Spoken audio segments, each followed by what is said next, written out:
Hello and welcome back to another exciting episode of Conspiracism. It has been a while. I apologise for the delay in broadcasts. There's been a few family tragedies happening at home recently, which has made it a little bit difficult to actually work on videos, but nonetheless, things will resume, hopefully, in the near future. Now today I want to talk about books, and I could be talking about this delightful volume edited by Joe Usinski, in which I appear, which we talked about in that wonderful interview with Joe about a month ago. But today is not about conspiracy theories and the people who believe them. Today is an exciting new avenue for conspiracism. It's an unboxing video, because I know that the YouTube land loves its unboxings. And do I have an unboxing for you? Because earlier today I received this monstrosity, which we are going to open together. I have a feeling it's going to be of interest to both you and me. Okay, let's get to it. This box arrived this morning. It's from Roman and Littlefield, and it should contain something of interest to both me and you, as previously mentioned. So, I will very dangerously cut towards myself, which is actually not the direction you're meant to cut boxes open, because otherwise you might stab yourself, which would make for an exciting video, but would not make for an exciting rest of my life. And now, just gently cut through there, very inexpertly, because I'm not really the kind. Oh, we've got some paperwork which may contain exciting information on it that you don't need to know about. Oh yes, yes, those numbers make no sense whatsoever. Let's have a look at this.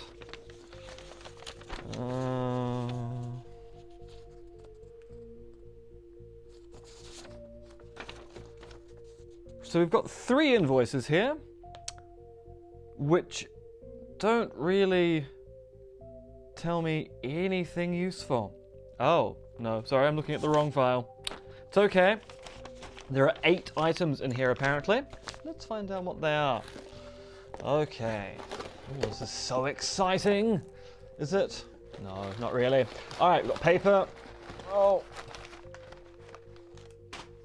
That's quite a lot of paper, really. And more paper. Ooh. And behold, we have books. Taking Conspiracy Theories Seriously, edited by MRX Dentith. And we have, actually, let's move this out of the way. We have 1 copy,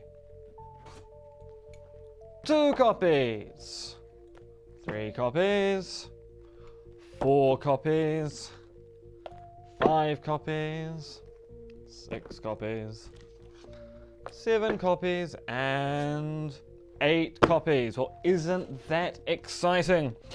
As unboxings go, it's a little bit bland for the sheer fact that rather than having lots of different items, I've basically got the same item 8 times. But you know, that's what happens when you write a book. You get author copies, or in my case, editor copies, of which I have a wonderful 8. I actually can't remember how many I was meant to get in the contract. I was hoping for hardback, truth be told. I mean, these are nicely printed, professionally printed books, but there is a hardback version out there, and really, hardback version is the kind of thing that an editor should have. A nice, pristine copy of the book that can be used to kill someone, because a hardback is a much better weapon than a paperback. That's my lesson to you today. So let's have a look at this. We've got some wonderful user reviews. User reviews? That's not right. Expert reviews. So we have Catherine Olmsted, who says, in our current age of conspiracy, it's vitally important for everyone, academics, journalists, and engaged citizens, to study and try to understand conspiracy discourse. This provocative book gives us the tools we need to take conspiracy theory seriously. And Stephen Clark, Associate Professor of Philosophy at Charles Sturt University, Following on from the controversy penned by a 2016 Le Monde opinion piece on conspiracy theorizing, as well as ongoing debate over the distinction between particularism and generalism about conspiracy theories, this collection, edited by Dentith, brings together the latest and best academic writing about conspiracy theorizing. Required reading for anyone interested in the epistemology and ethics of conspiracy theories. Why, thank you, Stephen. That's very, very kind. So yes, we've got lots of exciting chapters.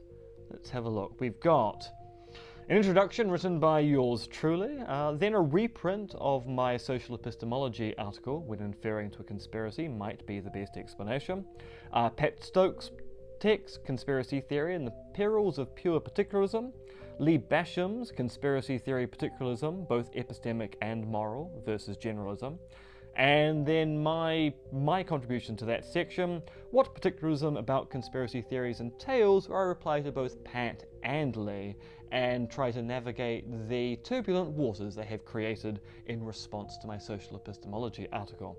And then it goes on for section 2, diagnosing conspiracy theory theorists, where we have an introduction, once again written by me.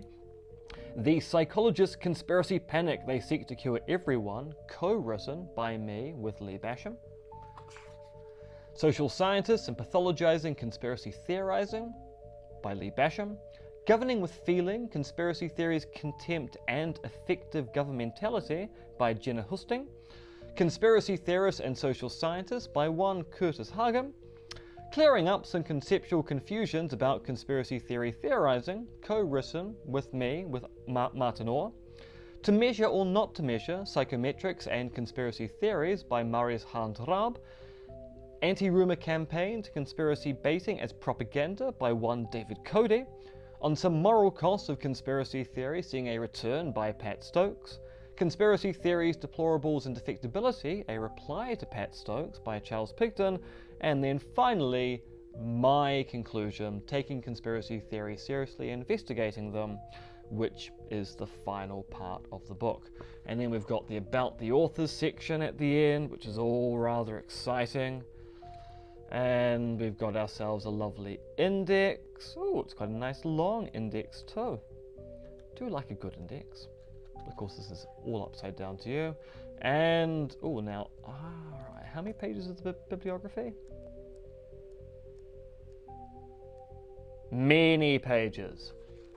So there you go. My new book. I finally have a copy of it. Sorry, I'm just looking to the one side there because cat just ran in at high speed and I suspect that means the cat has got something, which is reason for me to go. So yes, behold the splendor of my exciting new book, filmed in delightful 4K, which means in theory you should be able to freeze frame on this and see something very, very exciting.